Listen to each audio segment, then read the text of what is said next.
tell you what's crazy. Bloomberg News. I just did a segment on this earlier today for my other channel. Bloomberg News shut down a story on the Chinese Communist Party members, and in the internal recordings that were released to NPR, they were saying they were straight up calling China Nazis, and they were like, "Let's have no illusions about it. We know what they are." Wow. These news organizations, they killed the story. They knew they had some dirt. Eventually, the New York Times released the story. They had some dirt on how these Communist Party members made money. And they said, if we report this, we risk being kicked out of the country, and we sell terminals there. So we better not do it. I'm going to be very careful. That's the gist of the story. Yeah. Although they claim that it wasn't fully vetted, and that's what they always do. We'd love to report on this, but we don't know if we have enough info. No, spare me, dude. Mm-hmm. You were bending the knee to the Chinese Communist Party that you called Nazis. You said, let's have no illusions about it. You know what they are, and no one will do anything about it. Remember the NBA dude? What did he say? Steve Kerr. He's like, well, no one over there talked to me about our gun violence. And people were like, dude, are you kidding me? Oh, spare Oh, me. yeah. I remember reading that. Gosh. I was like, are you kidding me? So that's a very good point to be made, Mr. NBA, that because some crazy people randomly commit acts of violence, that somehow justifies ignoring the concentration camps full of people having their organs harvested. Excellent point, sir. That's a good point. That's what I'm saying. When you look at what's going on with those camps, Yeah, it's human rights violations. It's It's messed up. I Way mean- beyond it. You're right. you know, one of the craziest things that I was reading crazy. was that there were apparently like rich people getting lung transplants, because you get scar tissue from the coronavirus. This is all rumor. I don't have any sources pulled up, so take it all with a grain of salt. But someone on Twitter said, I wonder where the lungs are coming from for these transplants. Awful handy. So one of the theories that's going around is that there are certain countries where they're Muslim, and so they can't have what is it called, halal? Halal, yeah. But if you have these concentration camps in China where they are harvesting organs, these are Muslims, so their organs are halal. So that means they can essentially sell the organs to high-paying individuals who want clean organ transplants. Jeez. That's just another thing. That's like I see journalists talking about that on Twitter. I don't know if that's true. What are you gonna say? I was going to say 7 days ago, China was appointed to the UN Human Rights Council panel. Just thought that was worth noting. Yeah, I Yeah, saw that, dude. and that's so messed up. I Yeah, despair man. of the UN. I don't understand. You know what? I'll put it this way. I'm actually really concerned about China's expansion, their growth, their economy. Yeah. And it gives me pause. They might win a potential, conflict, especially when you consider that our economy is totally crippled right now. They make our medicine. Totally. We got to remember that they have us at a complete disadvantage right now. And not in military strength, but in every other way. Yeah. Right? I mean, Well, they've been siphoning off our resources. exactly. So I think there's a possibility. But you know what? There's nothing that would ever make me say, I'm going to place my chips on China. I'd be like, even if I thought China would win with a great probability, I'd be like, I'm putting everything on America, you mother. We're going down with the ship. That's right. Captain stays in the ship. Correct. I will sink down and I will give the salute as the ship goes down to the ocean. I will not bend the knee to communists. Never going to happen. Which now that we're seeing with the coronavirus lockdown, how authoritarian things are getting here, I'm not happy about that, as we were mentioning earlier. Yeah. Yeah, we've got what's going on in Michigan. Can't buy seeds. Yep. Can't buy seeds. Gardening, work, Can't protest. Yeah. Not allowed to protest anymore. Oh, man. Dude. Goodness. I wonder if we're on the precipice. I know a lot of people. It's interesting because there'll be a lot of people who message me saying like, you don't understand how close we are to war, and they'll send me all these stories. Then I get other people sending me stories saying, oh, nothing's going to happen. You have no idea what you're talking about. And I'm like, I don't know, man. I'm just going to talk about how I see it and what I think. And I'm not sure we're actually at that point yet, but it seems like over the past, 7 years or longer than that, but I mean 7 years since I was being, seeing all this stuff more prominently, that we've been close to something for a long time, but nobody wants to be the first person to fire that shot heard around the world. Yeah. Yeah, you and I were talking about war with China in October because of the trade war stuff. Oh, yeah. Could not have predicted this, but yeah, you were right. It's really interesting how it's all China-centric, even the virus. You know who really talked about China a lot? Oh, I can't think. What was his name? There's a certain man who everyone used to make fun of him for years. Donald Trump? Yep, 2015, man. 2011. He's been talking yeah. about. I pulled He's up been talking about China for so long about how big of a problem they are, and everyone, all they did was just make fun of him for talking about China. Early on, like before he was running for president, they didn't really make fun of him. No. Like a lot of these articles were like, Trump said this. Yeah. As soon as he runs for president, though, they dude, the media would look. The joke is that if Trump came out in favor of oxygen, they'd hold their breath. Right. Yeah. So, but there was another joke, and this is hilarious. Trump supporters have said if Trump cured cancer, they would find a way to make it negative. Trump literally comes out with like, hey, a bunch of countries are using hydroxychloroquine. This is very hopeful. It might not work, but I'm hopeful. And the media comes out against it. Yeah, it's nuts. Unsubstantiated hope. I don't understand seriously. it. You know what's the crazy thing is this doctor on Twitter tweeted 2 stories, both from the Washington Post.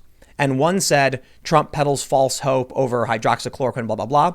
The next story was Gilead's patented remdesivir, whatever it's called. What is it called? Remdesivir. Remdesivir is showing hope.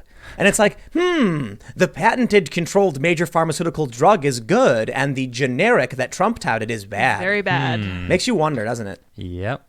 Yeah, I don't know. Honestly, the more and more I'm privy to this media world, the political realm that I wasn't really paying attention to before, the more I see the media seems to be whoever is the highest bidder. And sometimes it feels like it's China. Sometimes it feels like it's pharmaceutical companies. But either way, they don't care about the truth. That's what I've noticed. For sure. I would liken it to maybe like a swarm of piranhas in a toilet. Oh. Okay. So they will go after, they're in a swarm. They typically don't attack each other, but they might. Okay. And so what ends up happening is I can't pinpoint anything that seems to guide what this machine is, Okay. aside from the fact that some of the people in media are activists, total activists. Yeah. But then you have people like Jim Acosta. He is the perfect example of everything Trump complains about. And it was funny. There was a former CNN producer wrote this newsletter for The First network. It's a network called The First. And he basically said, if you told me Jim Acosta was secretly working for the Trump re-election campaign, I'd believe it. Something to that effect. Because he's like, look at what Jim Acosta does. He's a caricature of everything Trump complains about, stands up, is really annoying, and then tees up Trump to give this epic shutdown response. Yeah, that's true. Every time. It's true. You're right. He gets up and he's like, well, you're not helping people. And then Trump goes, who am I not helping? Well, I mean, it's like, aha, I caught you. You're fake news. You see, now you look at all the people. So Jim Acosta will say something really terrible. Yeah. And then give Trump an opportunity to say exactly what he's doing right. It's the craziest thing. Yeah, that's a good point. And then what's really funny is they point out Jim Acosta's Twitter banner is him on Jimmy Kimmel. He's like, Jim Acosta just wants to be famous. So all of these people in press, in the media industry, particularly the political media sphere, because it's not all journalists, obviously. It's mostly the political ones. I don't think they actually care about Trump at all. I agree. You know what makes the least amount of sense to me? Why is it that all of these outlets rag on Fox News all day, every day? Like CNN and Media Matters, for instance. Okay. Right Wing Watch. They want you to watch Fox, I guess. Fox News is one cable channel out of how many news channels are there? Dozens? No idea. But they're like, too many. we don't like Fox because Fox says opinions we don't like. Look, when a bunch of people are ragging on CNN, CBS, NBC, ABC, the New York Times, Washington Post, I can keep going. You're like, oh, that's a ton of different companies. It's a major industry. It includes politics across the spectrum. I understand that. I understand if someone comes out and says all of these big media companies keep pushing this narrative, it's not true. You're complaining that the entirety of media is biased. Yeah. It makes no sense to single out one network and scream about it all day, every night.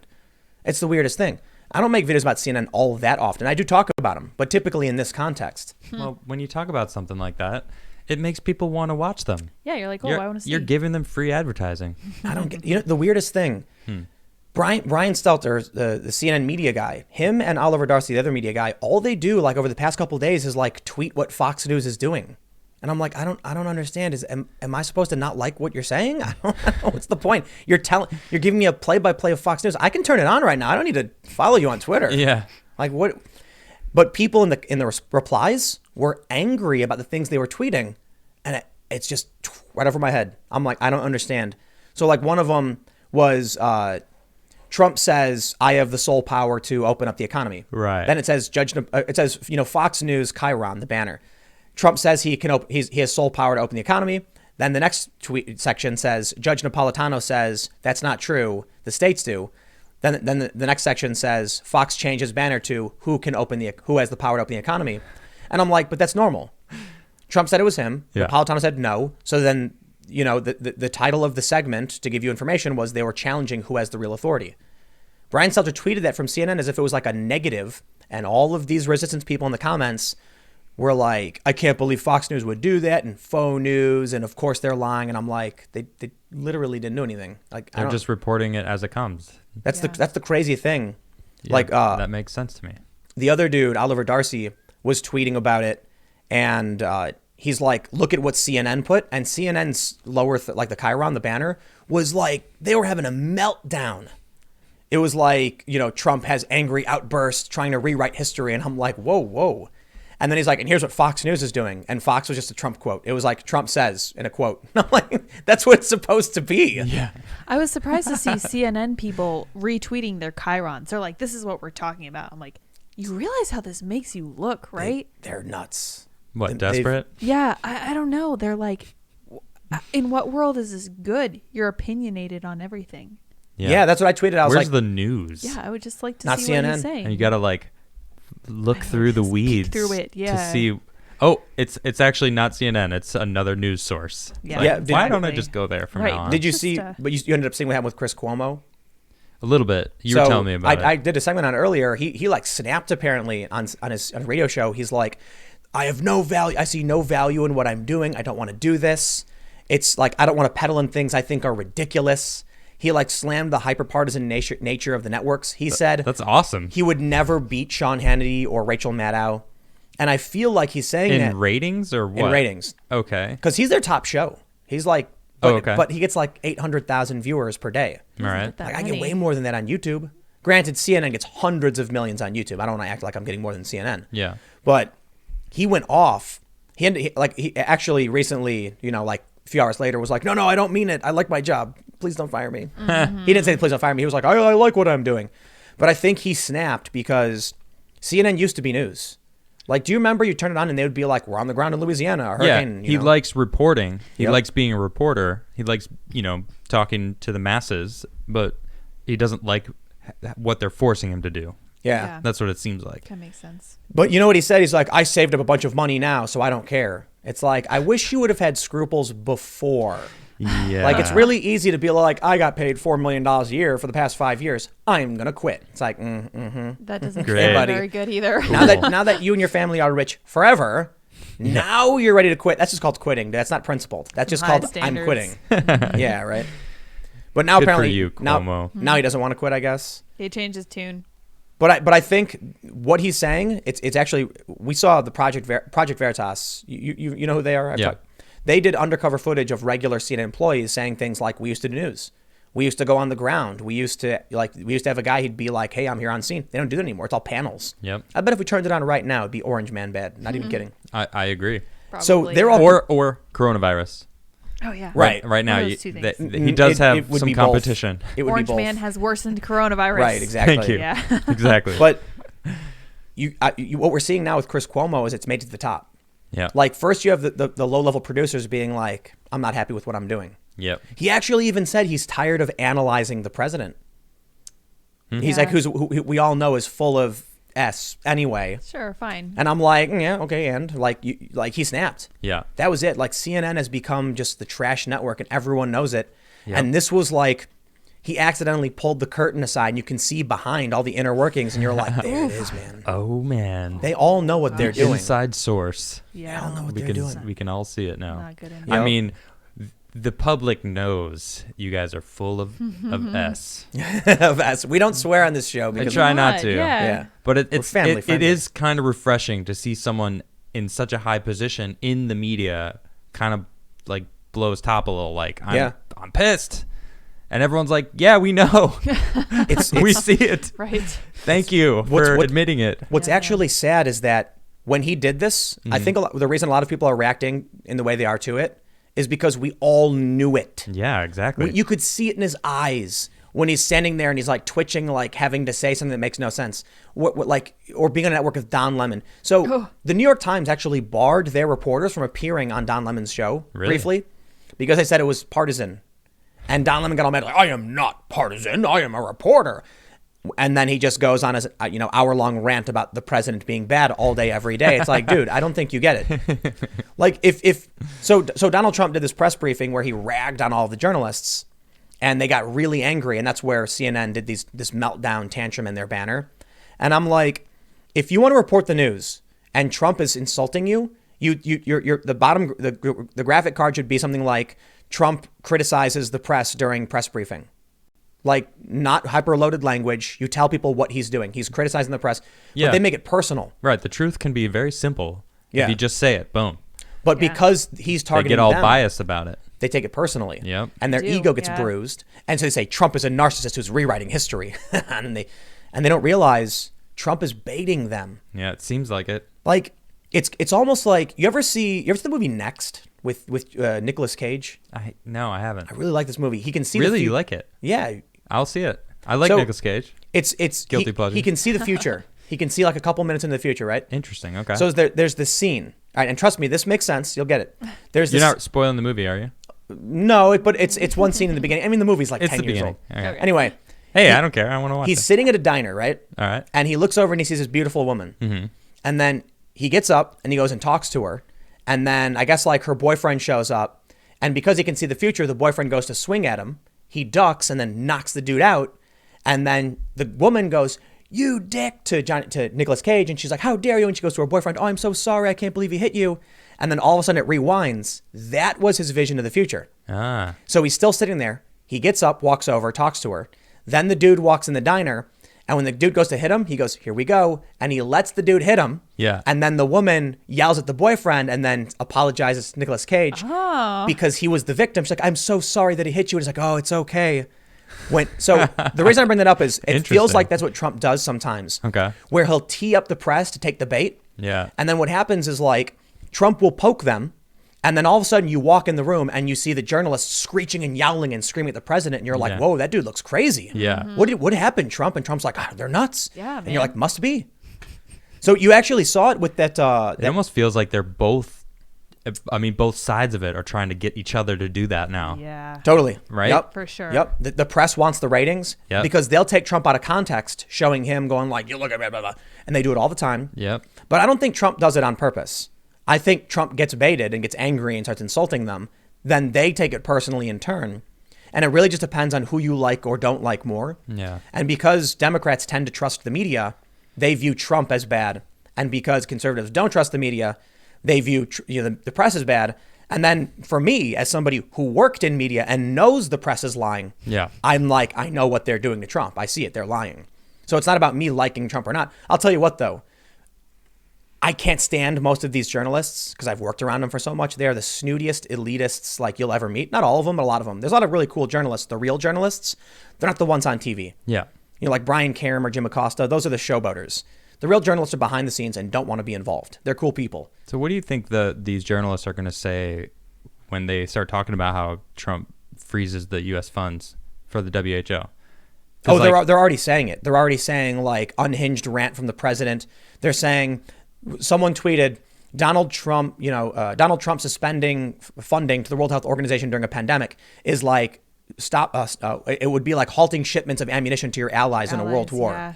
And my response was like, maybe if that ally was feeding you disinformation, which allowed your adversary to, get an upper hand, slow you down and kill your people, right, you might cut off funding to them. Yeah. Every single person that has mentioned the WHO in my Twitter feed, anything that I've seen is they're like a little puppet of China's puppet. Wired magazine. Everybody is saying this. Even myself, like it seems like that's the case. It's like, so this makes total sense to me that Trump's like, I'm going to free. They seem like they're, working for the Chinese government. I'm going to freeze any funding.